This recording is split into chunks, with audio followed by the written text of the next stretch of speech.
Hello and welcome to Filler Form. I am Alim Akhtar, sociology teacher at Filler Form. So अभी हम लोग टालकट person का part 2 करने वाले हैं। 2 मिनट वेट करते हैं, सारे लोग ज्वाइन कर लें, उसके बाद स्टार्ट करते हैं।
ठीक है, स्टार्ट करते हैं।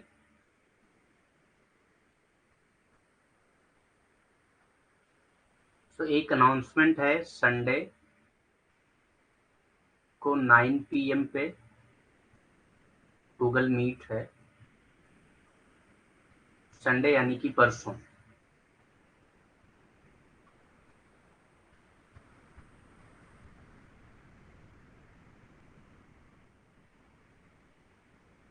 तो नोट कर लीजिएगा, आप लोग ज्वाइन करिएगा। जो भी प्रॉब्लम आपकी आ रही है कोर्स से रिलेटेड या किसी भी प्रॉब्लम के लिए आप वहाँ पे पूछ सकते हैं।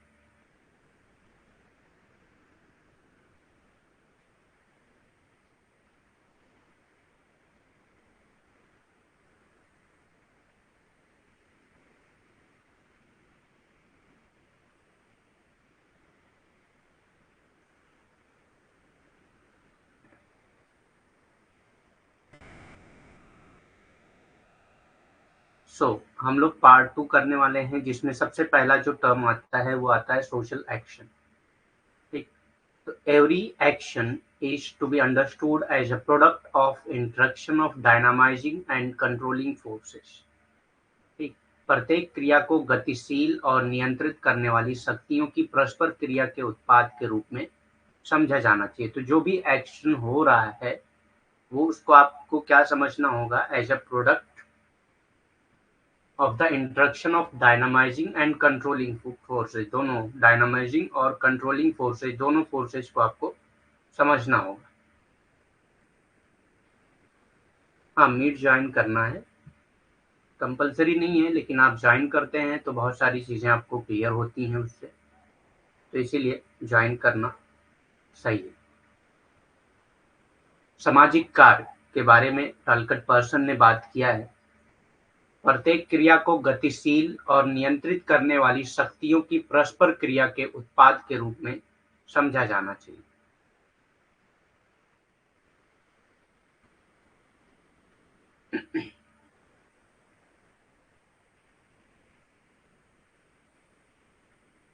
Actor, objective, social circumstances, normative orientation, and energy are the 5 components of social action defined by Talcott Parsons।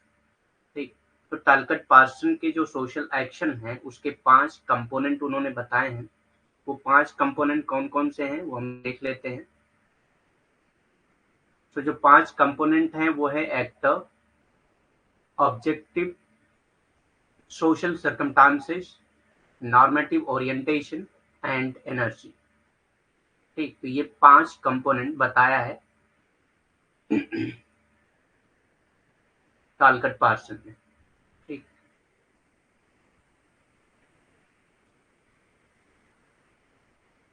टालकट person द्वारा परिभाषित सामाजिक क्रिया के 5 घटक अभिनेता, उद्देश्य, सामाजिक परिस्थिति, मानक, अभिविन्यास और ऊर्जा है। ठीक, तो ये 5 घटक बताया है उन्होंने सामाजिक क्रिया के। तो 5 घटक कौन कौन से हैं? अभिनेता, उद्देश्य, सामाजिक परिस्थिति, मानक, अभिविन्यास और ऊर्जा। ठीक, next topic that is for action system, उन्होंने फोर एक्शन सिस्टम के बारे में बात किया है, 4 क्रिया प्रणालियों के बारे में बात किया है उन्होंने। वो कौन-कौन सी होती हैं 4 क्रिया प्रणाली? Social system, cultural system, personality system and behavioural organism. ठीक, तो 4 एक्शन सिस्टम में क्या-क्या आता है, ये सारी चीज़ें आपको याद रखना है क्योंकि इन सारे टॉपिक से क्वेश्चन पूछे जाते हैं। जैसे आपसे ये पूछ सकता है 4 एक्शन सिस्टम कौन-कौन से थे according to Talcott Parson. So 4 action system में आता है social system, cultural system, personality system and behavioural organisation. ठीक, 4 क्रिया प्रणालियां में कौन-कौन सी आती हैं? सामाजिक व्यवस्था, सांस्कृतिक व्यवस्था, व्यक्तित्व व्यवस्था और व्यवहार जीव। ठीक, 3 टाइप ऑफ एक्शन। तो सोशल एक्शन के उन्होंने 3 टाइप बताए हैं। कौन-कौन से? 3 प्रकार के कार्य उन्होंने बताए हैं। सामाजिक क्रिया के 3 प्रकार बताया है उन्होंने। सबसे पहला आता है इंस्ट्रूमेंटल एक्शन। ठीक, वाक्य क्रिया। इंस्ट्रूमेंटल एक्शन में क्या-क्या चीजें आ जाती हैं? In this type of action the evaluative component is the most dominating. ठीक, तो यहाँ पे जो इवैल्यूएटिव कंपोनेंट होता है वो सबसे ज्यादा डोमिनेटिंग कंपोनेंट होता है। ठीक, बोथ। तो इवेल्युएटिव मतलब आप देखते हैं, इवेल्युएट करते हैं, जो भी आप एक्शन करने जा रहे हैं उसको आप इवेल्युएट करते हैं। इवेल्युएट मतलब कि आप उसकी वैल्यू देखते हैं कि ये करना चाहिए या नहीं करना चाहिए। ठीक, तो instrumental action, in this type of action the evaluative component is the most dominating. तो यहाँ पे सबसे ज्यादा इवेल्युएटिव कंपोनेंट जो है वो डोमिनेटिंग होता है। Both means and end are logically decided. तो यहाँ पे जो मीन्स होता है और जो एंड होता है वो लॉजिकली डिसाइडेड होता है। Means and and logically decided होने का क्या मतलब होता है? Means and and logically decided होने का ये मतलब है कि यहाँ पे जो मीन्स है मतलब कि किस तरह से आप कोई एक्शन करेंगे, उसके जो तरीके हैं वो उसमें उसके मीन्स पे आते हैं, और क्या गोल है आपका वो आपका एंड होता है। मतलब कि जो भी एक्शन आप कर रहे हैं उससे आपको क्या एंड मिलने वाला है। तो ये सारी चीजें जो है लॉजिकली डिसाइडेड होती हैं। मतलब लॉजिकली ये सिर्फ डिसाइड किया जाता है कि हमको ये चीज, ये एंड पाना है, तो उसके लिए क्या क्या लॉजिकल मीन्स हैं उन सबको डिसाइड किया जाता है इंस्ट्रूमेंटल एक्शन में। तो 2 चीजें हैं इसमें। एक तो ये है कि इसमें जो है इवैल्यूएटिव कंपोनेंट जो है वो ज़्यादा डोमिनेटिंग होता है। दूसरा क्या है कि इसमें जो मीन्स और एंड होता है वो लॉजिकली डिसाइडेड होता है। ठीक, इसमें जो मीन्स होता है वो, मीन्स एंड एंड होता है वो लॉजिकली डिसाइडेड होता है। 3 प्रकार के कार्य, वाक्य क्रिया। इस प्रकार की कार्रवाई में मूल्यांकन घटक सबसे अधिक प्रभावशाली होता है। तो इसमें जो है मूल्यांकन घटक जो है वो सबसे अधिक प्रभावशाली होता है। ठीक, तो ये चीजें याद रखना है। एक पॉइंट ये हो जाता है कि मूल्यांकन घटक जो है वो सबसे अधिक प्रभावशाली होता है। दूसरा क्या है? साधन और साध्य। तो क्या साधन होगा और क्या उसका परिणाम निकलता है उसको साध्य कहा जाता है। ठीक, तो साधन और साध्य दोनों तार्किक रूप से तय किए जाते हैं। तो यहाँ पे जो साधन और साध्य हैं दोनों तार्किक रूप से तय किए जाते हैं। यूं ही ऐसे ही कुछ भी तय करके नहीं चला जाता है, बल्कि यहाँ पे जो है साधन और साध्य बहुत ही तार्किक रूप से तय किए जाते हैं, इसीलिए इसको वाग्य क्रिया कहा जाता है। ठीक, next type of social action is expressive action. Expressive action में क्या होता है देख लेते हैं। In this type of action the appreciative component is dominant. इसमें जो एप्रिसिएटिव कंपोनेंट होता है, एप्रिसिएशन का जो कंपोनेंट होता है वो ज्यादा डोमिनेंट होता है। ठीक, एप्रिसिएटिव मतलब आप जो एक्शन कर रहे हैं उससे आपको एप्रिसिएशन मिल रहा है या नहीं मिल रहा है, लोग उसकी तारीफ कर रहे हैं या नहीं कर रहे हैं, या मतलब कोई भी ऐसी चीज आपके साथ हो रही है जिससे आपको एप्रिसिएशन मिल रहा है या नहीं। ठीक, अभिव्यंजन क्रिया। इस प्रकार की क्रिया में प्रशंसात्मक घटक प्रमुख होता है। मतलब कि आपकी प्रशंसा हो रही है कि नहीं वो काम करने पे, तो आप एक्सप्रेसिव एक्शन। एक्सप्रेसिव मतलब आप एक्सप्रेस मतलब किसी चीज को दिखाना ही होता है। तो कोई एक्शन आप दिखाने के लिए करते हैं ताकि आपको, आपकी प्रशंसा की जाए, आपको अप्रिशिएट किया जाए। मोरल एक्शन क्या होता है? The actor's own motivation is subordinate to the value of society. ठीक, तो मोरल एक्शन में क्या होता है, नैतिक क्रिया में अभिनेता की अपनी प्रेरणा समाज के मूल्यों के अधीन होती है। तो इसमें जो मोटिवेशन होता है किसी भी एक्शन को करने का, वो उसमें जो है सोसाइटी की जो वैल्यूज होती हैं वो जुड़ी हुई होती हैं। मतलब आप कोई चीज़ नैतिक तरीके से कर रहे हैं, ये नैतिक है या नहीं है, ये कैसे पता चलेगा? जो सोसाइटी की वैल्यू होगी, उसी से पता चलेगा कि जो आप एक्शन कर रहे हैं, वो मोरल एक्शन है या नहीं है। ठीक, तो मोरल एक्शन में ज़्यादातर जो इन्वॉल्वमेंट होता है, वो किसका होता है, जो डोमिनेंट पार्ट होता है, वो वैल्यू ऑफ सोसाइटी होती है। एक्टर का अपना जो मोटिवेशन है, वो सबऑर्डिनेट होता है। ठीक, नैतिक क्रिया अभिनेता की अपनी प्रेरणा समाज के मूल्यों के अधीन होती है। ठीक, नेक्स्ट आता है नेक्स्ट टॉपिक पैटर्न वेरिएबल। बहुत ही फेमस कॉन्सेप्ट है टालकट पार्सन का। पैटर्न वेरिएबल से बहुत सारे क्वेश्चन पूछे जाते हैं। It refers to a set of concepts which reflect the properties of all action system। तो एक सेट ऑफ कॉन्सेप्ट है जिसमें ये बताया जाता है कि जो भी एक्शन हो रहे हैं वो एक सिस्टम के तरीके से हो रहे हैं, एक एक्शन सिस्टम से हो रहे हैं और उसकी एक प्रॉपर्टीज होती हैं। ठीक, in Talcott Parson theory of social action. ठीक, तो इन्होंने ये पैटर्न वेरिएबल का कॉन्सेप्ट जो है थ्योरी ऑफ सोशल एक्शन में दिया था। Talcott Parson theory of social action में पैटर्न वेरिएबल अवधारणा के एक समूह को संदर्भित करते हैं जो सभी क्रिया प्रणालियों के गुणों को दर्शाता है। ठीक, तो जो भी क्रिया प्रणालियां होती हैं उसके क्या क्या गुण होते हैं, ये पैटर्न वेरिएबल ही बताता है। ठीक, according to Parson in the performance of role individual face dilemmas. ठीक, तो कोई भी रोल परफॉर्म करने के लिए इंडिविजुअल के साथ एक डायलमा का फेस आता है। ठीक, which occurs due to improper internalization of values। जो किस वजह से होता है, वैल्यूज का improper internalization जब होता है तब होता है। ठीक, वैल्यू सही तरीके से इंटरनलाइज नहीं हुई है, मतलब आप वैल्यू को सही तरीके से अपने अंदर नहीं बैठा पाए हैं। Related to role expectation, role expectation से रिलेटेड जो वैल्यूज होती हैं उसको आप सही तरीके से अगर इंटरनलाइज नहीं कर पाए हैं तो बहुत सारे डायलमा आपको फेस करना पड़ता है कोई भी परफॉर्मेंस करने के लिए। पार्सन के अनुसार भूमिकाओं के प्रदर्शन में व्यक्तियों को दुविधाओं का सामना करना पड़ता है। तो कौन सी दुविधाएं होती हैं और ये दुविधाएं क्यों होती हैं? कोई भी क्रिया करने के लिए, कोई भी भूमिका निभाने के लिए किसी भी व्यक्ति को एक दुविधा का सामना करना पड़ता है, ये पार्सन के अकॉर्डिंग है। अब ये दुविधा क्यों होती है?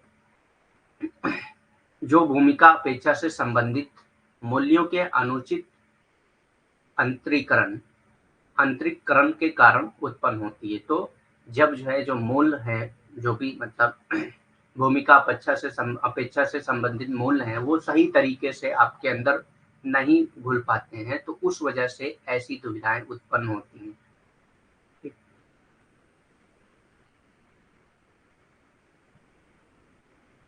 अभी हम लोग टालकट पार्सन आप जो है जब रिकॉर्डेड क्लासेस में देखेंगे तो उसमें समझ में आ जाएगा कितनी क्लासेस हुई हैं। ऐसे काउंट करके बताना तो पॉसिबल नहीं है। आप रिकॉर्डेड क्लासेस देख लीजिए, जितना आपने किया था उसके बाद आप जब तक नहीं कर पाएंगे वो देख लीजिए, आपको पता चल जाएगा।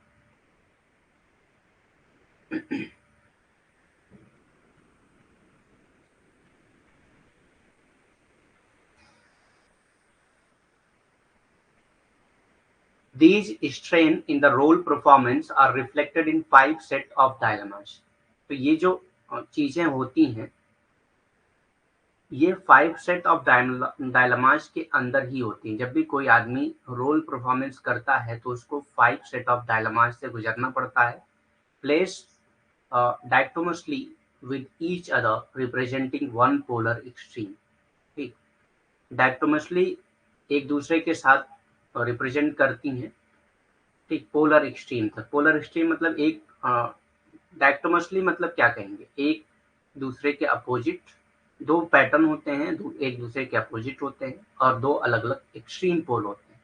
ठीक, तो अभी हम लोग देखेंगे जब पैटर्न वेरिएबल के जो सेट हैं तो आपको समझ में आएगा। इसमें भूमिका प्रदर्शन में ये उपभेद दुविधा के 5 सेटों में परिलक्षित होते हैं। ठीक, तो ये 5 सेटों में परिलक्षित होते हैं, द्विभाजित रूप से रखे जाते हैं। द्विभाजित रूप से मतलब कि इनकी 2 भुजा होती है। ठीक, रूप से रखे जाते हैं जिसमें प्रत्येक पक्ष एक ध्रुवीय चरम का प्रतिनिधित्व करता है। एक ध्रुवीय चरम का प्रतिनिधित्व करता है मतलब दोनों अपने अपने चरम पे ही होते हैं, मतलब इसमें कोई किसी भी तरह की फ्लेक्सिबिलिटी नहीं होती। ठीक, देखते हैं फिर। The social actor has to choose one side before the actor can act. तो दो साइड होती हैं। कोई भी एक्टर अगर एक्शन करना चाह रहा है, ये रोल परफॉर्म करना चाह रहा है, तो उसको एक साइड लेना पड़ेगा। एक साइड के अकॉर्डिंग ही वो परफॉर्म कर सकता है, दोनों साइड लेके वो परफॉर्म नहीं कर सकता है। सामाजिक अभिनेता को अभिनेता के अभिनय करने से पहले एक पक्ष को चुनना पड़ता है। तो जो दोनों दो पक्ष हैं, दोनों पक्ष में से किसी एक पक्ष को उनको चुनना पड़ता है कोई भी क्रिया करने के लिए या कोई भी भूमिका निभाने के लिए। ठीक, तो 5 pattern variables are listed by Talcott Parson. Talcott Parson ने 5 पैटर्न वेरिएबल को लिस्ट किया है, बताया है। ठीक,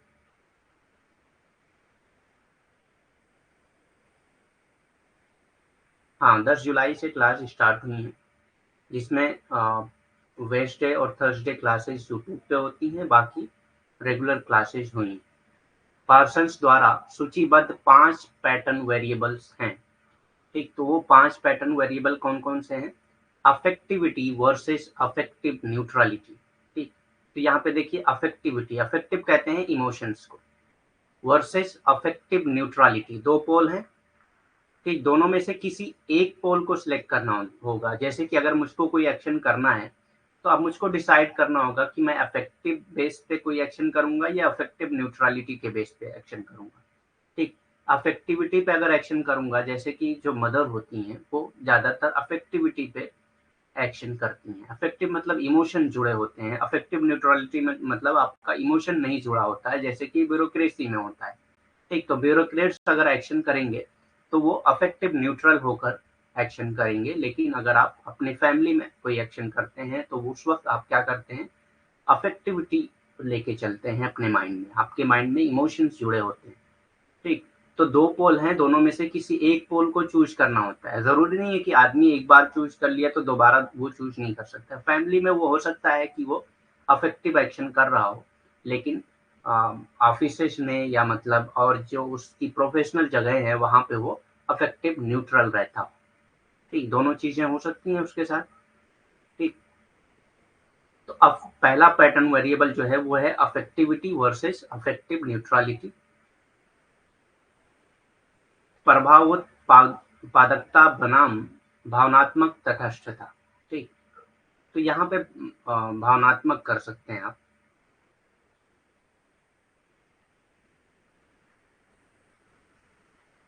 ठीक, भावनात्मक बनाम भावनात्मक तटस्थता। ठीक, तो या तो भावनात्मक एक्शन होता है, कोई भी क्रिया आप करते हैं तो भावनात्मक यानी कि अपनी भावना के बेस पे करते हैं, या आप भावनात्मक तटस्थता के बेस पे मतलब आपके अंदर भावना नहीं होती है, बगैर भावना के आप वो काम करते हैं। जैसे एक आदमी जो है अपनी फैमिली में हो सकता है भावनात्मक क्रिया करता हो, लेकिन अपने ऑफिसेस में या मतलब जो उसकी प्रोफेशनल जगह है वहाँ पे वो भावनात्मक नहीं रहता होगा। ठीक, तो दोनों चीजें, लेकिन उसको जब भी एक्शन करना होगा तो उसको दोनों में से किसी एक पोल को चूज करना होगा।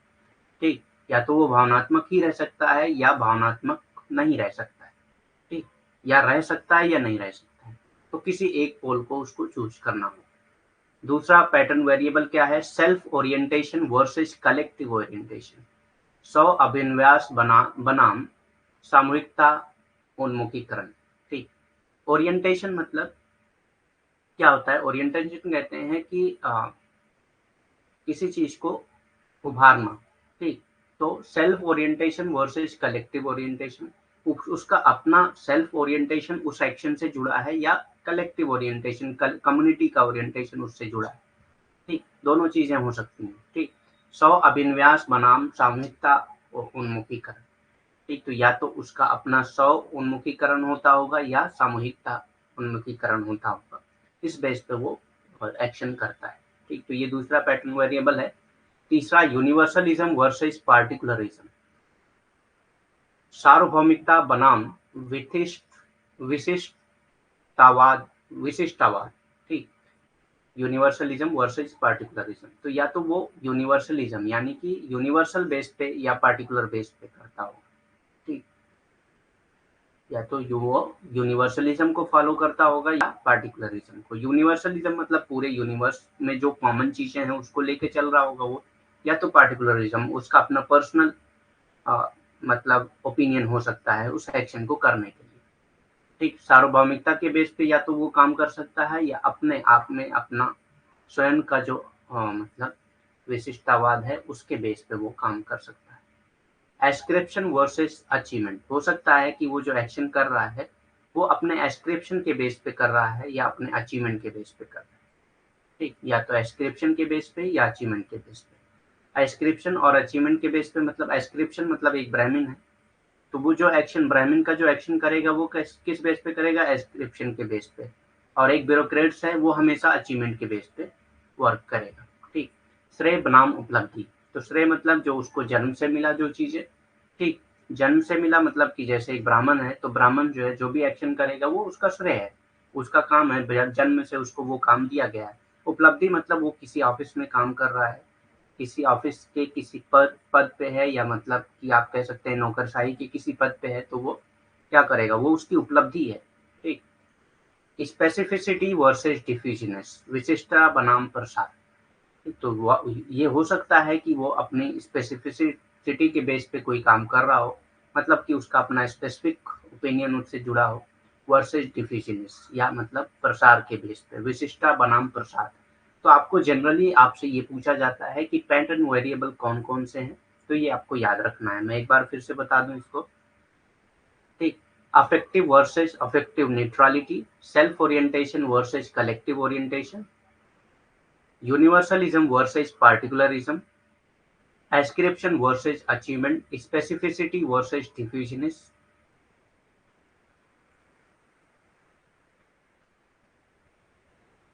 भावनात्मक वर्सेस बनाम भावनात्मक तटस्थता, स्व अभिन्यास बनाम सामूहिकता उन्मुखीकरण, सार्वभौमिकता बनाम विशिष्टतावाद, श्रेय बनाम उपलब्धि, विशिष्टता बनाम प्रसार। In his book the social system, तो उनकी एक बुक थी जिसका नाम था the social system, Talcott Parson himself mentions many type of empirical social system, तो इन्होंने खुद मेंशन किया है कई टाइप के इंपेरिकल सोशल सिस्टम को। इंपेरिकल मतलब जिसको ऑब्जर्व किया जा सकता हो, ठीक। इंपेरिकल सोशल सिस्टम के बारे में उन्होंने मेंशन किया है कई टाइप के, with different clustering of social structure, कई सोशल स्ट्रक्चर के साथ क्लस्टरिंग होते हुए, ठीक है। क्लस्टरिंग कहते हैं एक साथ जुड़ना, अलग अलग हिस्सों में बंटना, ठीक। आवाज नहीं आ रही है?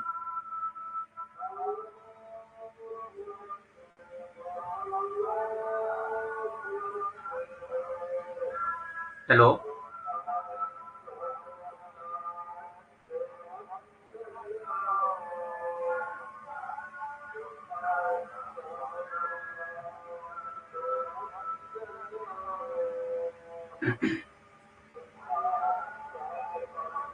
आवाज तो क्लियर है शायद इधर से, बाकी लोग को आ रही है आवाज या नहीं?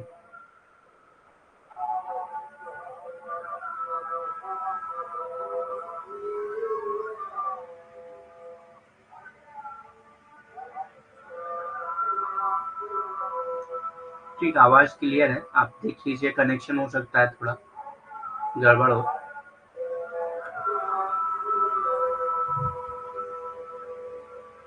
हाँ, आवाज में दिक्कत नहीं है, सही है। थोड़ा बैकग्राउंड वॉइस है, थोड़ी देर ही रहेगा, ज्यादा देर नहीं रहेगा। तो उनकी एक बुक है जिसका नाम है the social system. Talcott Parson himself mention many types of empirical social system with different clustering of social structure. Talcott Parson ने अपनी पुस्तक द सोशल सिस्टम में स्वयं कई प्रकार की अनुभवजन्य सामाजिक व्यवस्थाओं का उल्लेख किया है, ठीक। हाँ, थोड़ी देर रहेगा, मतलब 2 मिनट लगता है।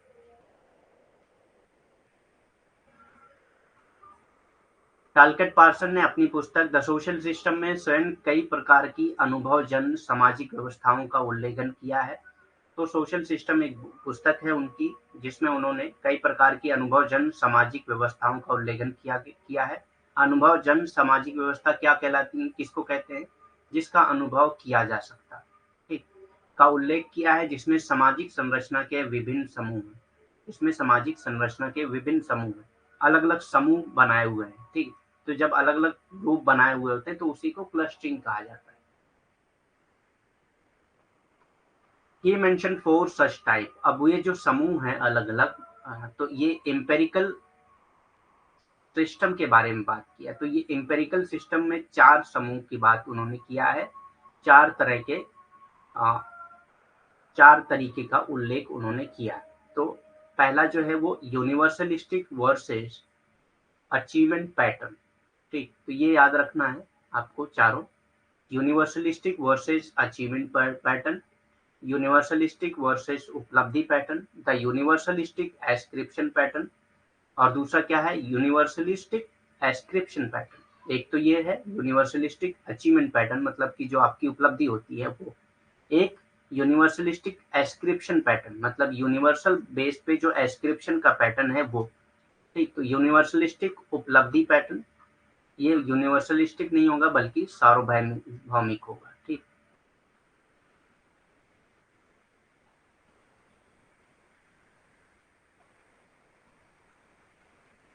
सार्वभौमिक वर्सेस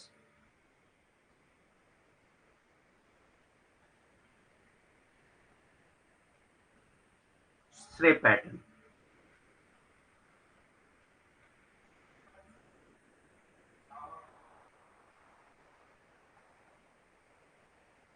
ठीक।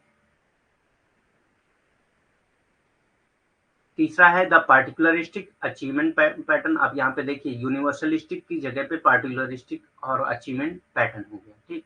विशेष उपलब्धि पैटर्न, द पार्टिकुलरिस्टिक एस्क्रिप्शन पैटर्न, ठीक। विशेष अभिलेख पैटर्न, ठीक। तो ये चारों सोशल एम्पेरिकल सिस्टम के बारे में आपको पता होना चाहिए। 4 एम्पेरिकल सिस्टम के बारे में उन्होंने बात की है अपनी बुक द सोशल सिस्टम में, ठीक। तो ये चीजें आपको पता होनी चाहिए, ये सब एग्जाम में पूछे जाते हैं। उसके बाद आता है सोशल सिस्टम की डेफिनेशन उन्होंने क्या बताई थी, वो देख लेते हैं एक बार, ठीक। तो a social system consists in a plurality of individual actors interacting with each other in a situation which has at least a physical or environmental aspect। तो सोशल सिस्टम के डेफिनेशन उन्होंने क्या बताया, एक ऐसा सोशल सिस्टम जिसमें क्या क्या चीजें होती हैं, consist in a plurality of individual, ठीक। प्लूरलिटी ऑफ इंडिविजुअल मतलब कई इंडिविजुअल, सिर्फ एक इंडिविजुअल के साथ नहीं, कई इंडिविजुअल के साथ होता है। Actor interacting with each other, तो उसमें कई एक्टर्स होते हैं जो एक दूसरे के साथ इंटरेक्ट करते हैं in a situation which had at least a physical और इन्वायरमेंटल एस्पेक्ट। तो एक ऐसी सिचुएशन में वो इंटरेक्ट करते हैं एक दूसरे के साथ जिसमें एक ना एक तो फिजिकल या इन्वायरमेंटल एस्पेक्ट होते ही होते हैं। Actor who are motivated in terms of tendency to the optimisation of gratification, और किसी न किसी चीज से जो है वो जो एक्टर होते हैं, वो जो एक्शन करते हैं वो किसी न किसी चीज से मोटिवेटेड होते हैं, जिसको ऑप्टिमाइजेशन ऑफ ग्रेटिफिकेशन कहा जाता है, ठीक। तो ऑप्टिमाइजेशन ऑफ ग्रेटिफिकेशन का कॉन्सेप्ट भी पूछा गया एग्जाम में, ठीक। ये किसने दिया था, तो ये आपको याद रखना है। And whose relation to their situation, ठीक। और जिसका रिलेशन जो है सिचुएशन से ही होता है, including each other, is defined and mediated in terms of system. तो उसको किस तरह से डिफाइन किया गया, सिस्टम के टर्म में, of culturally structured and shared symbol. तो ये जो सिस्टम है वो कल्चरली स्ट्रक्चर्ड होते हैं और शेयर्ड सिंबल्स के जरिए बनाए जाते हैं, ठीक। तो ये सोशल सिस्टम की उनकी डेफिनेशन थी, हिंदी में देख लेते हैं। सामाजिक प्रणाली की परिभाषा उन्होंने कैसे बताई कि एक सामाजिक प्रणाली में व्यक्तिगत अभिनेताओं की एक ऐसी स्थिति में, तो ये व्यक्तिगत अभिनेताओं की एक ऐसी स्थिति होती है जिसमें एक दूसरे के साथ बातचीत करने की बहुलता होती है, ठीक। जिसमें कम से कम एक भौतिक या पर्यावरणीय पहलू होता है। तो उसमें कम से कम एक से ज्यादा भी हो सकते हैं, लेकिन कम से कम एक भौतिक या पर्यावरणीय पहलू होता ही होता है। ऐसे अभिनेता जो संतुष्टि से अनुकूलन की प्रवृत्ति के संदर्भ में प्रेरित होते हैं, ठीक, और जिनका उनकी स्थिति से संबंध होता है, एक दूसरे के सहित सांस्कृतिक रूप से संरचित और साझा प्रतीकों की प्रणाली के रूप संदर्भ में परिभाषित और मध्यस्थ है। ठीक, तो ये डेफिनेशन है। डेफिनेशन आपको पूरी याद नहीं करना है। अगर आपने ग्रेटिफिकेशन ऑफ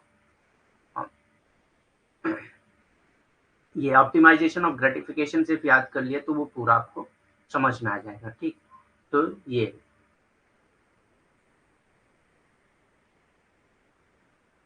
प्रवृत्ति के संदर्भ में प्रेरित, इसी से क्वेश्चन पूछा भी जाता है। पूरी डेफिनेशन आपको नहीं दी जाती है, तो जनरली आपको सिर्फ इतना याद रखना है कि उनकी जो सोशल सिस्टम की जो डेफिनेशन थी उसमें ऑप्टिमाइजेशन ऑफ ग्रेटिफिकेशन का कॉन्सेप्ट आता है, प्रवृत्ति के संदर्भ में प्रेरित का कॉन्सेप्ट आता है। ठीक, नेक्स्ट देख लेते हैं नेक्स्ट कॉन्सेप्ट क्या है। ओरिएंटेशन ऑफ एक्शन की बात किया है उन्होंने, तो ओरिएंटेशन ऑफ एक्शन में क्या क्या चीजें आ जाती हैं। कार्रवाई का अभिविन्यास, देखिए ये बहुत डिटेल में अगर हम लोग पढ़ेंगे तो एक एक टॉपिक में हमको पूरी क्लास लग जाएगी। तो हम लोग मतलब सिर्फ इस लेवल पे पढ़ रहे हैं कि जिसमें एमसीक्यूज पूछे जा सकते हैं। ठीक, अदर एग्जाम के लिए अगर आप करते हैं तो आपको बुक से देखना पड़ेगा। ठीक, ओरिएंटेशन ऑफ एक्शन, कार्रवाई का अभिविन्यास, इसमें क्या क्या चीजें आती हैं। इट इज ओरिएंटेड टू, तो ओरिएंटेशन क्या होता है कि कोई भी एक्शन जो आदमी करता है उसका ओरिएंटेशन क्या होता है, अभिविन्यास क्या होता है। ठीक, तो वो उसके बारे में बात किया है टालकर पार्सन ने। It is oriented to attainment of end और गोल और अदर एंटीसिपेटेड अफेयर्स। ठीक, तो ये ओरिएंटेड होता है किसके जरिए, किसी गोल के लिए, किसी एंड के लिए। मतलब आप कुछ चाहते हैं, कुछ करना चाहते हैं, कुछ एम होता है आपको, इसलिए वो एक्शन करते हैं। या एंटीसिपेटेड अफेयर के लिए, कुछ पहले से ही तय हुए जो अफेयर होते हैं उनके लिए आप ऐसे एक्शन करते हैं। तो एक्शन तो एक तो इस चीज से ओरिएंटेड होता है कि आप किसी गोल, किसी एंड के लिए एक्शन करते हैं। ये सिरों या लक्ष्यों या अन्य, ये सिरों नहीं होगा, एंड को इसने सिरों ट्रांसलेट कर दिया, बल्कि ये लक्ष्य होगा। ठीक, ये लक्ष्यों या अन्य प्रत्याशित मामलों की प्राप्ति के लिए उन्मुख है। तो आप कुछ लक्ष्य तय करते हैं और उसी लक्ष्य के लिए आप कार्य करते हैं। ठीक, तो वो लक्ष्य ही आपका क्या होता है, अभिविन्यास होता है किसी कार्य को करने के लिए।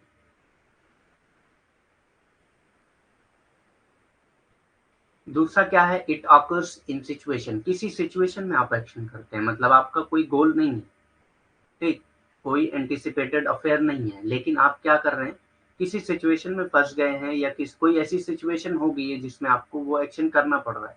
तो ये भी सिचुएशन ही ऐसी है कि आपको एक्शन करना है।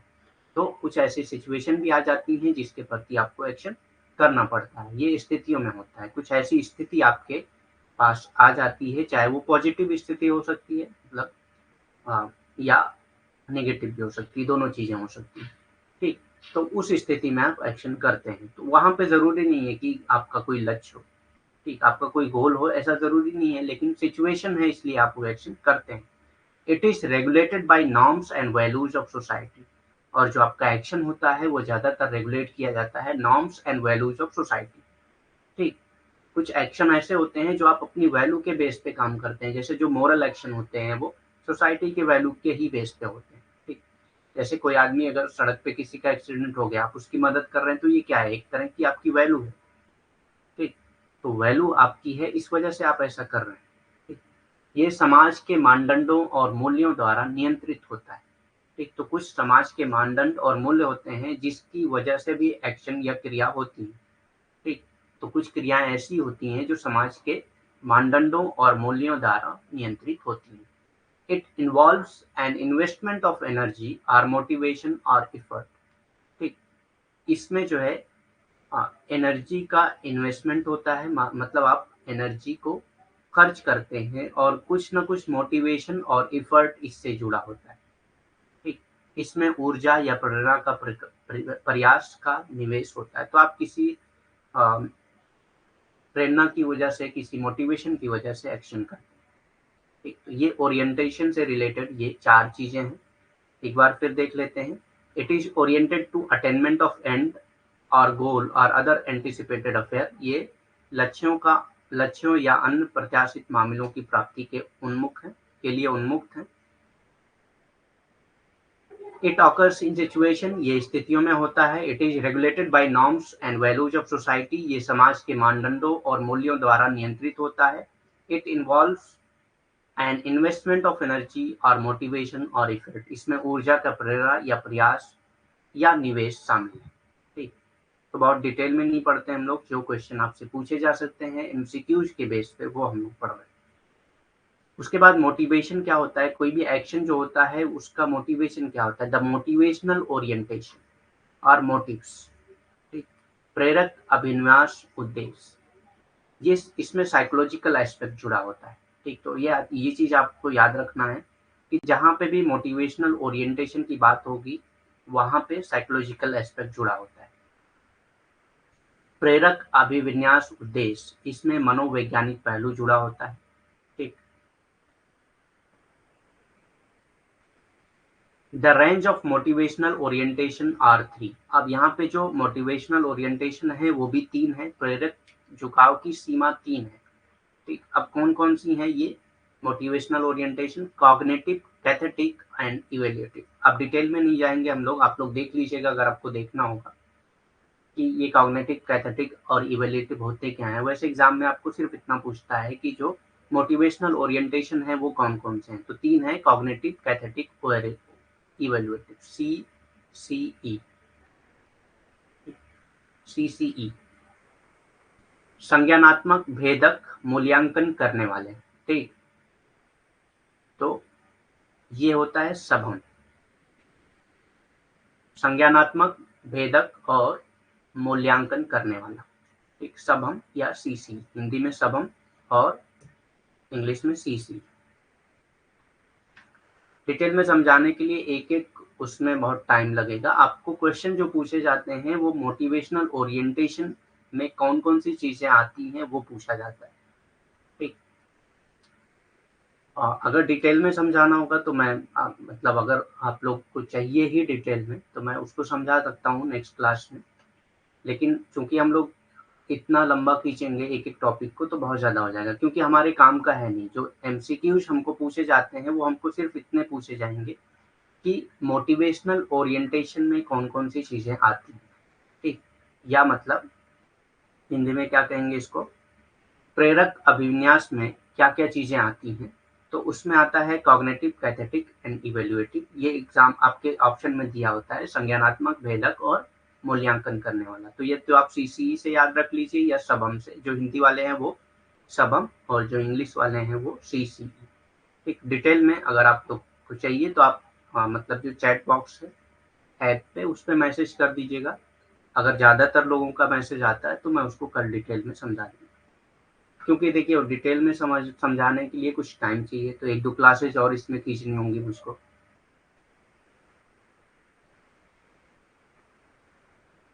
नेक्स्ट क्या है, द वैल्यू ओरिएंटेशन। अभी तक मोटिवेशन ओरिएंटेशन था, अब वैल्यू ओरिएंटेशन। ठीक, तो वैल्यू ओरिएंटेशन में कौन कौन सी चीजें आती हैं, मूल अभिन्यास। ठीक, तो मूल अभिन्यास में अभिविन्यास में क्या क्या चीजें आती हैं, the cognitive orientation, the appreciative orientation जिसको अफेक्टिव या एस्थेटिक भी कहा जाता है। ठीक, पहला कॉग्निटिव सेम उसी तरह है मोटिवेशनल ओरिएंटेशन के बेस पे, वैल्यू ओरिएंटेशन भी कॉग्निटिव ही पहला होता है। दूसरा एस्थेटिक, कहीं कहीं एस्थेटिक दिया होता है, लेकिन एस्थेटिक के साथ साथ अफेक्टिव भी कहा जाता है या अप्रिसिएटिव भी कहा जाता है, तो कुछ भी कहा जाए ए ही आएगा। ठीक, द मोरल ओरिएंटेशन। ठीक, और the last one is moral orientation, तो ये होता है कैम। ठीक, तो वैल्यू के बेस पे जो है हम किसको लेंगे, कैम को। ठीक, यहाँ पे मोटिवेशन के बेस पे हम लोग सीसीई कहते हैं या सबम, और वैल्यू के बेस पे कैम। ठीक, कॉग्निटिव, एस्थेटिक, अप्रिसिएटिव, अफेक्टिव कुछ भी कह सकते हैं, और last one is moral orientation. संज्ञानात्मक अभिन्यास। ठीक, पर्सन प्रशंसनीय अभिन्यास या प्रभावशाली या सौंदर्य शास्त्र कुछ भी कह सकते हैं, तीनों नाम है इसके। तो हम लोग इसको सा पा सपन से याद रखते हैं। ठीक, तो संज्ञानात्मक अभिविन्यास, प्रशंसनीय अभिविन्यास, प्रभावशाली सौंदर्य शास्त्र, नैतिक अभिविन्यास। ठीक, तो सपन मूल के बेस पे हम सपन याद रखेंगे, और यहाँ पे प्रेरक के बेस पे हम लोग सबम याद रखेंगे।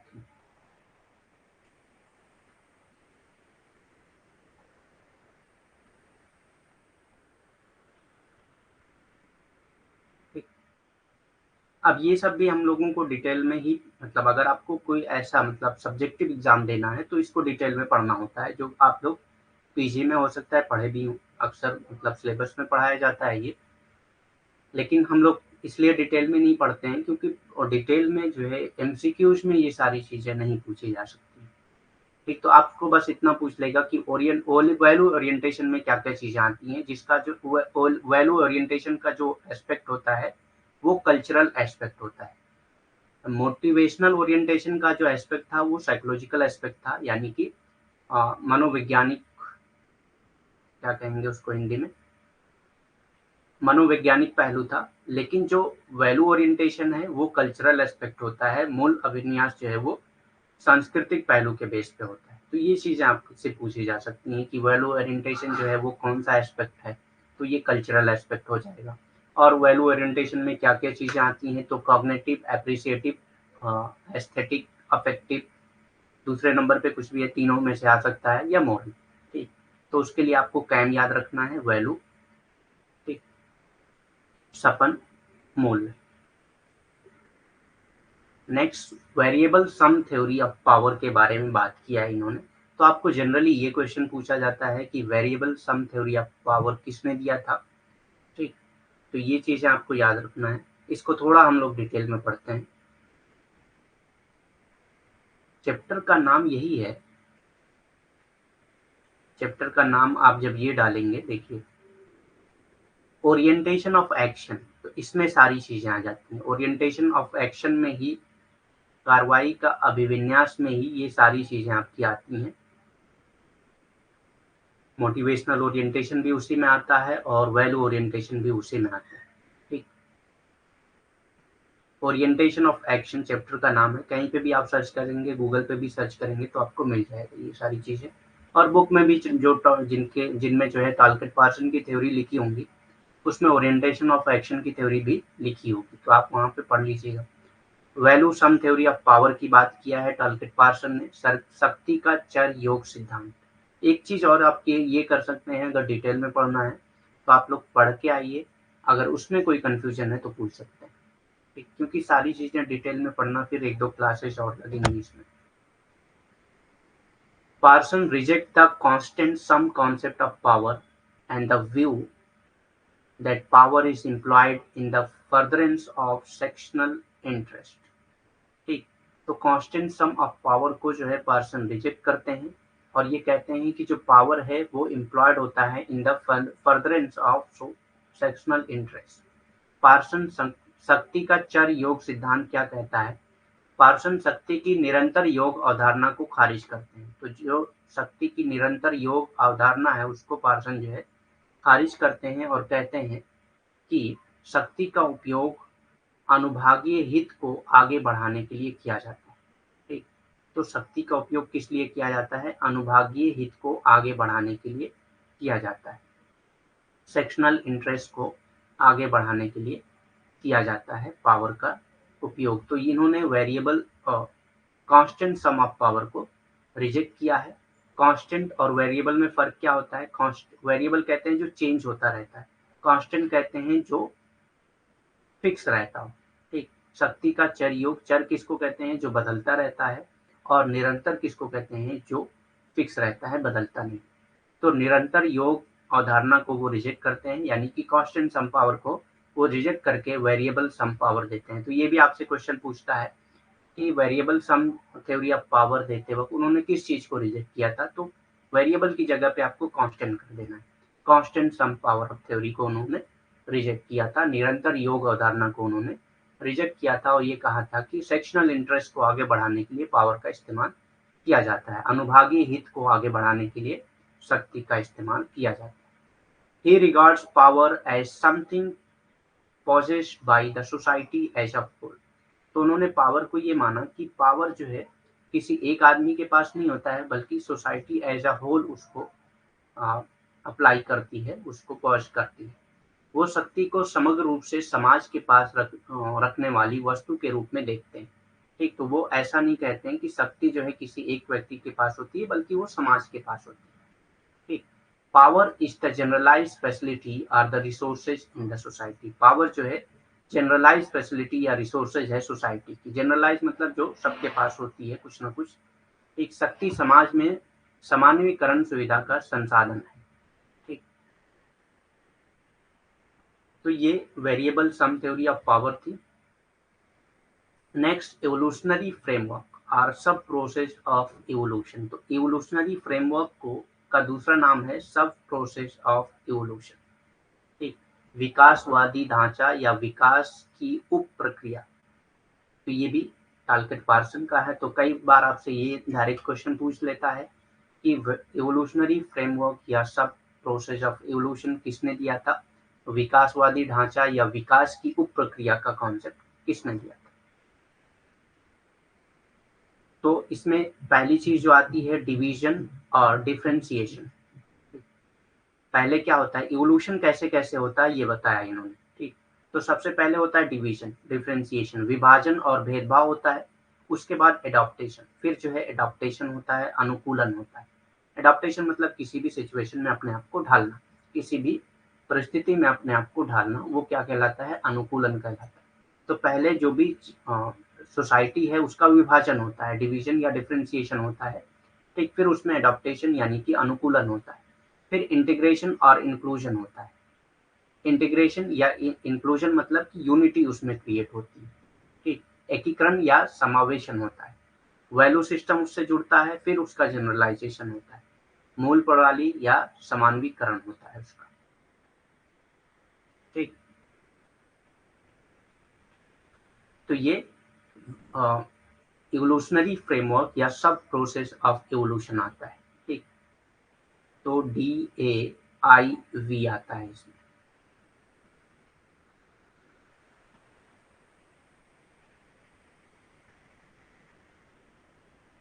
ठीक, तो ये आपको प्रोसेस है वो याद रखना है। तो प्रोसेस में सबसे पहले क्या होता है, डिवीजन और डिफरेंशिएशन, फिर एडॉप्टेशन, फिर इंटीग्रेशन और इंक्लूजन, फिर वैल्यू सिस्टम और जनरलाइजेशन। विभाजन, भेदभाव, अनुकूलन, एकीकरण, समावेशन, मूल्य प्रणाली या सामान्यीकरण। ठीक, नेक्स्ट,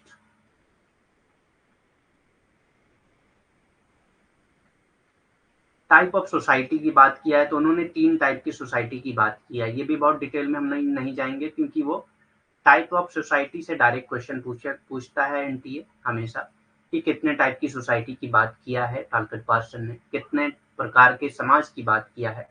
तो प्रिमिटिव, आर्काइक और इंटरमीडिएट या मॉडर्न। ठीक, तो पैम के नाम से जाना जाता है। टाइप ऑफ सोसाइटी जो है उसको पैम के नाम से जाना जाता है।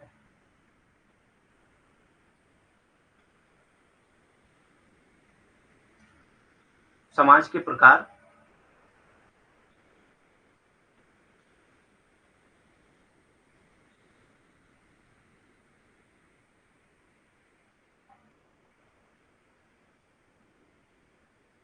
ठीक, प्राचीन, पुरातन या मध्यवर्ती, आधुनिक। ठीक, तो ये याद रखना है, 3 टाइप के समाज की बात किया है उन्होंने, 3 प्रकार के समाज की, यानी कि 3 टाइप की society, primitive, archaic, intermediate, modern. प्राचीन, पुरातन, मध्यवर्ती, आधुनिक। एग्जाम में डायरेक्ट आपसे यही पूछा जाता है कि टाइप्स ऑफ सोसाइटी में कौन कौन से टाइप उन्होंने बताया था। उसके बाद सोसाइटी के बारे में वो क्या कहते हैं, सोसाइटी का कॉन्सेप्ट जो है वो कैसे डिफाइन करते हैं। समाज, a relatively self sufficient collectively. ठीक, रिलेटिवली सेल्फ सफिशिएंट मतलब जो सोसाइटी होती है वो सेल्फ सफिशिएंट, सेल्फ सफिशिएंट मतलब सारी चीजें खुद ही पूरा करती है वो। कलेक्टिवली, कलेक्टिवली होती है the member of which are able to satisfy all their individual and collective needs. और इसके जो मेंबर होते हैं वो मतलब अपनी जो भी इंडिविजुअल या कलेक्टिव नीड्स होती है उसको पूरा करने में सक्षम होते हैं, and to live entirely within its framework, और उसके फ्रेमवर्क में खुद को रहने के काबिल बनाते हैं। ठीक, ये सोसाइटी होती है। तो सोसाइटी क्या है, एक सेल्फ सफिशिएंट होती है जो अपने मेंबर की सारी जो इंडिविजुअल या कलेक्टिव नीड होती है उसको सेटिस्फाई करती है, और इंडिविजुअल जो है उसी फ्रेमवर्क में, सोसाइटी के फ्रेमवर्क में ही रहता है। फ्रेमवर्क क्या है, बहुत सारी वैल्यूज होती हैं, नॉर्म्स होती हैं, रेगुलेशन, सैंक्शन वगैरह जुड़े होते हैं सोसाइटी, जिसके फ्रेमवर्क में उसको जीना होता है।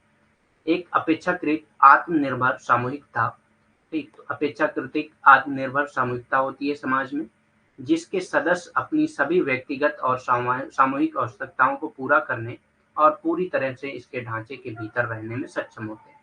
तो जो भी इसमें सदस्य होते हैं वो अपनी जो व्यक्तिगत या सामूहिक आवश्यकता होती है उसको पूरा करने में सक्षम होते हैं, और उसके जो ढांचे हैं उसके भीतर ही रहने में सक्षम होते हैं। तो इसको समाज कहा है उन्होंने। कल्चर के बारे में क्या कहा है टॉलकिट पार्सन ने, तो culture is seen as patterned order system of symbol that are objects of orientation to actor. तो कल्चर क्या है, एक तरह का pattern order system of symbol है जो ओरिएंटेशन है एक्टर के लिए। तो कल्चर के बेस पे भी बहुत सारे एक्शन होते हैं। कल्चर एक ओरिएंटेशन है किसी भी एक्शन का। ओरिएंटेशन मतलब किसी चीज को करने के लिए उकसाना। ठीक, तो कल्चर भी आपके एक्शन का एक पार्ट है। आप कल्चर की वजह से भी बहुत सारे एक्शन करते हैं। Internalise aspect of the personality system, ये internalise aspect of personality system है। आपकी पर्सनालिटी डेवलपमेंट में ज्यादातर जो है कल्चर काम करता है, तो इसीलिए ये internalise aspect of personality system है एंड इंस्टीट्यूशनलाइज पैटर्न है। ठीक, तो ये चीजें आपको की पॉइंट याद रखना है। कल्चर की डेफिनेशन में उन्होंने internalise aspect of personality system, institutionalise pattern, pattern से ही अगर आप, क्योंकि पैटर्न वेरिएबल का कॉन्सेप्ट दिया है टारगेट पर्सन ने, तो कल्चर में आप पैटर्न याद रखिएगा, बार बार पैटर्न का वर्ड आता है, तो वो कल्चर की डेफिनेशन किससे रिलेटेड है, टारगेट पर्सन से। संस्कृति, संस्कृति को प्रतीक की एक प्रतिमानित आदेशित प्रणाली के रूप में देखा जाता है। ठीक, जो अभिनेताओं के लिए अभिविन्यास की वस्तुएं हैं, व्यक्तित्व प्रणाली के आंतरिक पहलू और संस्थागत पैटर्न है। ठीक, तो ये संस्कृति की डेफिनेशन है उनकी। ये चीज आपको याद होनी चाहिए, क्योंकि कल्चर के बारे में लगभग सारे थिंकर बात करते हैं, तो कौन थिंकर कल्चर को किस तरह से डिफाइन करता है ये आपको पता होना चाहिए, क्योंकि डेफिनेशन से डायरेक्ट क्वेश्चन पूछता है कि ये डेफिनेशन किसकी। Labelled himself as cultural determinist, तो उन्होंने अपने आप को क्या कहा कि मैं एक कल्चरल डिटर्मिनिस्ट हूँ, खुद को सांस्कृतिक निर्धारक के रूप में लेबल किया है। तो ये भी क्वेश्चन पूछा जाता है, who labelled himself as cultural determinist, किसने अपने आप को कल्चरल डिटर्मिनिस्ट माना है, यानी कि सांस्कृतिक निर्धारक माना है। या ये भी पूछ सकता है कि इनमें से कौन जो है कल्चरल डिटर्मिनिस्ट है या सांस्कृतिक निर्धारक है। ठीक,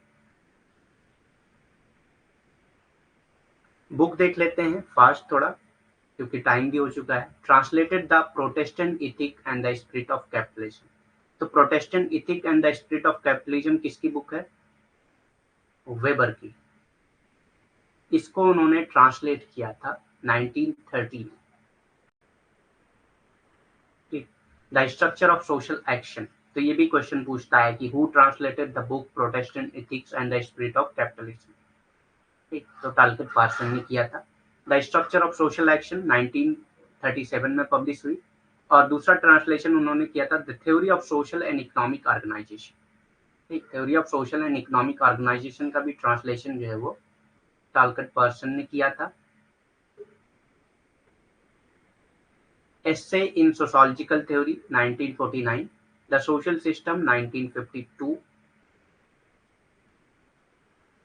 Family Socialization and Interaction Process 1955, System of Modern Society 1961, Towards a General Theory of Action 1964, Action Theory and the Human Condition 1978, American Society 2007।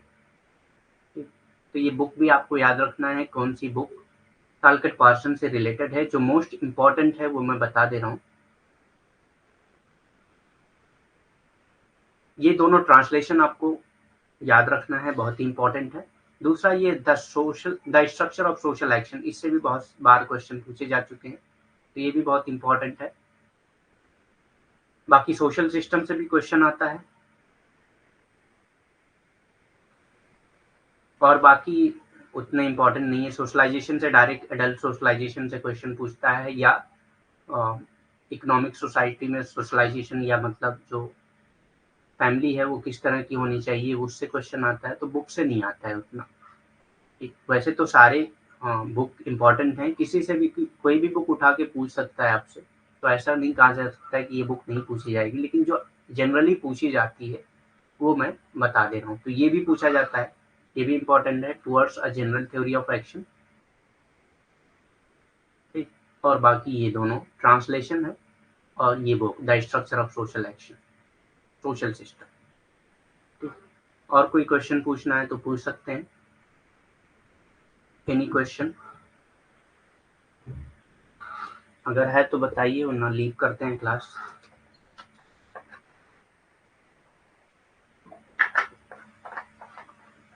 Thank you very much.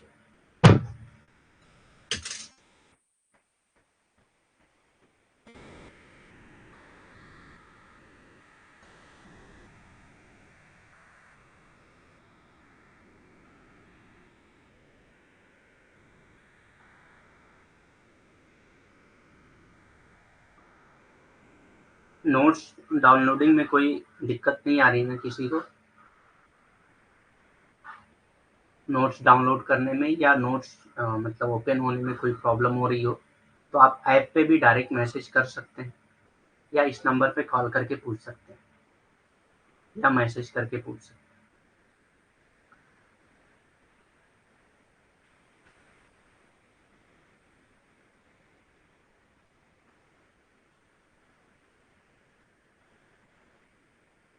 ठीक है, good night, thank you very much.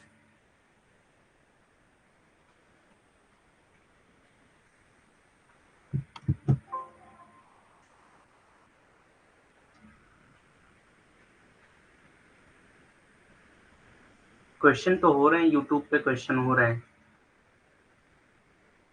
Question मैं unit wise कराऊंगा, एक unit complete हो जाए, उसके 100 question कराऊंगा, और उससे रिलेटेड मॉक टेस्ट भी एक दो आपको करने को दिया जाएगा, तो क्वेश्चन होंगे, उसकी दिक्कत नहीं है।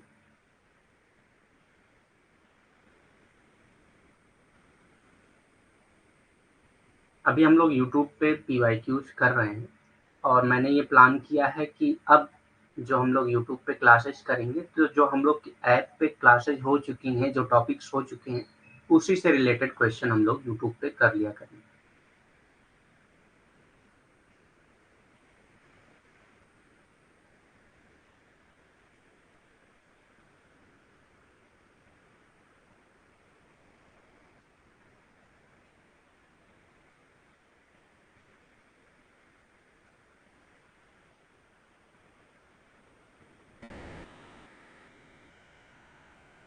ओके, ठीक है।